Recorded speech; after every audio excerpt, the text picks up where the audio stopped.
Hello friends, my name is Tanmay. Today our topic is Think Straight. For the first chapter, you become what you think. In 1869, a 27 years old man who had just graduated as a doctor of medicine from Harvard was going through crisis of meaning. This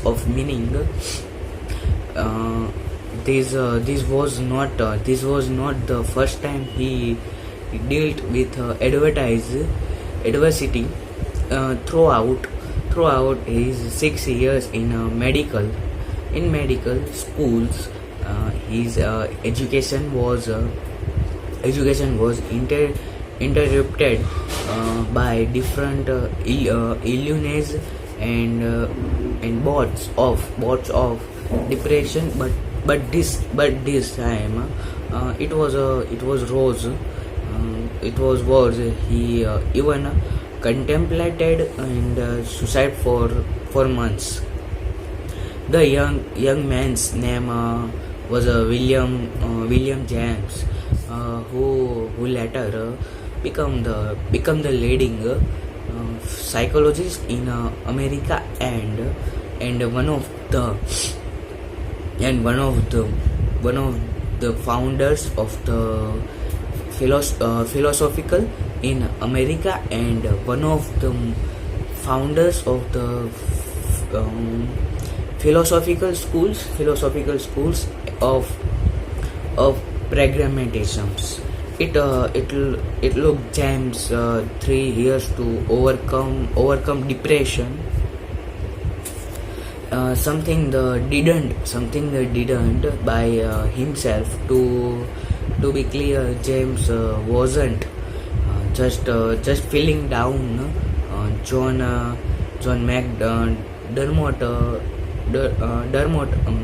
editor of the writings of William James, wrote about the severity of his mental state. James sent a good part of life relationalize his decision not to commit suicide. During this time, James also had panic. James has panic attacks and hallucinations. This wasn't new to him. His father faced the same recognized things years before him. This fate made James believe that his condition was biological and therefore something he couldn't overcome. But in 1870, James made a psychological breakthrough after reading an essay for Charles Renoir, a French philosopher. In his journal, he wrote, "I think that yesterday was a crisis in my life. I finished the first part of Renoir's second essays and see no reason why his definition of free will, this sustaining of a thought, because I choose to when I might have other thoughts, need be the definition of an illusion. At any rate, I will assume for the present until next year that it is no illusion. My first act of free will shall be to believe in free will. This realization is at the core of pragmatism, the school of philosophy that James and Charles Sanders prizes founded years later.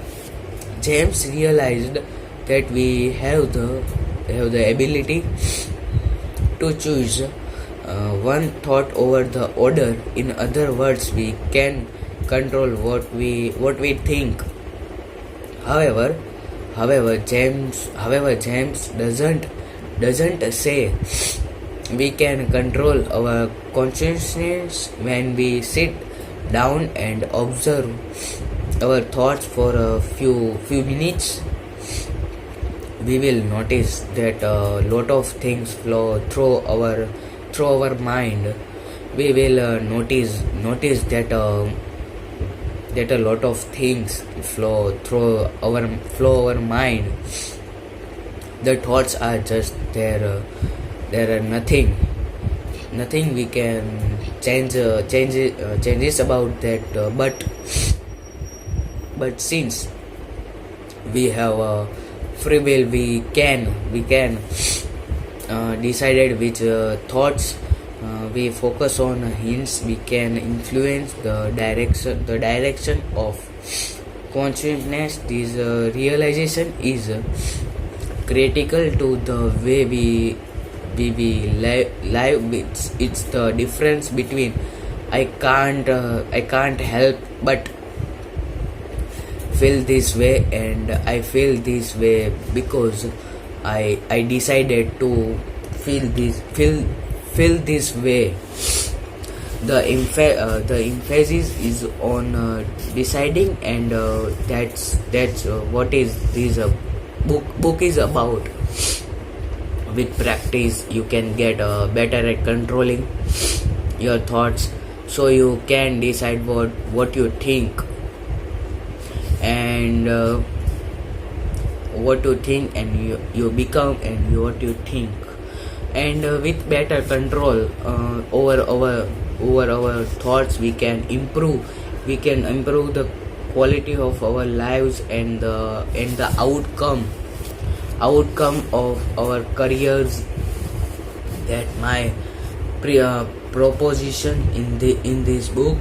You have the ability to decide what you think, and since the result of our life depends on your thoughts, I think it's the most important thing in life. When we improve the way we think, nothing is impossible to achieve. That simple realization changes everything. Many great thinkers have written about the importance of thoughts, but William James Godfather, Ralph Waldo Emerson, who also inspired James a great deal, put it over most simply. You become what you think about all day long. I believe that's true, but we must realize that actions follow thoughts. That means you can't change your actions without changing your thoughts. Okay, thank you.